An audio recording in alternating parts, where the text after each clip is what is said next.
सामान्य बोलाचालीमां उग्र स्वरूप धारण करता होबाळो सर्जायो। गोरवा विસ્તારમાં સામાન્ય તકરારે ઉગ્ર સ્વરૂપ ધારણ કર્યું। જાહેરમાં મારામારી થતા નાસભાગ મચી। મારામારીની સમગ્ર ઘટનાનો વિડિયો સામે આવ્યો। નજીકમાં હાજર પોલીસ કર્મચારીઓએ વચ્ચે પડીને સ્થિતિને કાબૂમાં કરી। વડોદરામાં સામાન્ય તકરારે કઈ રીતે ઉગ્ર સ્વરૂપ ધારણ કર્યું તેના દ્રશ્યો જુઓ। બે જૂથ સામસામે આવી ગયા। ત્યારબાદ પોલીસે વચ્ચે પડીને અને પોલીસ કર્મીઓએ વચ્ચે પડી મામલો શાંત પાડ્યો હતો। સામાન્ય શાબ્દિક ટપાટપી હતી અને ત્યારબાદ મારામારી સુધી પહોંચી।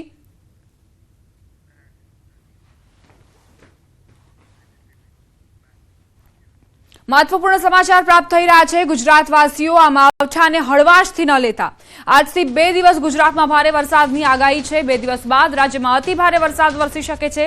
હજુ રાજ્યમાં 6 દિવસ માવઠાની આગાહી છે। 50 થી 60 કિલોમીટરની ઝડપે પવન ફૂંકાઈ શકે છે।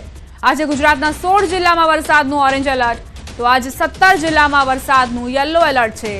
જ્યારે બનાસકાંઠા, પાટણ, સાબરકાંઠા, કચ્છમાં भारे वरसाद थई शके छे। हवामान विभागना मते 7 થી 8 तारीखे अति भारे वरसादनी आगाही छे। गुजरातमां 8 मे सुधी कमोसमी वरसादनी आगाही छे। गुजरातमां 5 दिवस तापमानमां 2 થી 3 डिग्री घटाडो थशे। કેટલાક વિસ્તારમાં બરફના કરા પડવાની પણ શક્યતા। હાલ સાયક્લોનિક સર્ક્યુલેશન સક્રિય થતા વરસાદની આગાહી કરાઈ છે।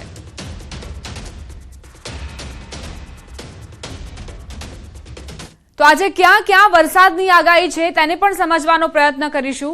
કચ્છ, પાટણ અને બનાસકાંઠા, મહેસાણા, સાબરકાંઠા આ એવા જિલ્લાઓ છે જ્યાં ઓરેન્જ એલર્ટ આપવામાં આવ્યું છે। આપ જોઈ શકો છો ઓરેન્જ એલર્ટના જે જિલ્લાઓ છે કચ્છ, મોરબી, રાજકોટ, જૂનાગઢ, ગીર સોમનાથ, અમરેલી, ભાવનગર, પાટણ, મહેસાણા, સાબરકાંઠા, બનાસકાંઠા, અરવલ્લી, મહીસાગર, પંચમહાલ, દાહોદ, છોટાઉદેપુર આ એવા જિલ્લાઓ છે જ્યાં છૂટાછવાયા કરા પડવાની આગાહી વ્યક્ત કરવામાં આવી છે। હવે જે આપ પીળા રંગનો ભાગ જોઈ રહ્યા છો ત્યાં મધ્યમ અને મેઘગર્જના સાથે વરસાદ વરસશે।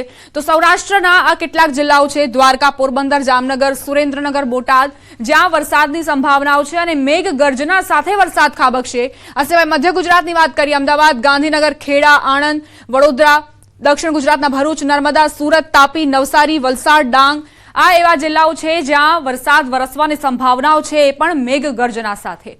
હવે સમાચારોમાં આગળ વધીએ।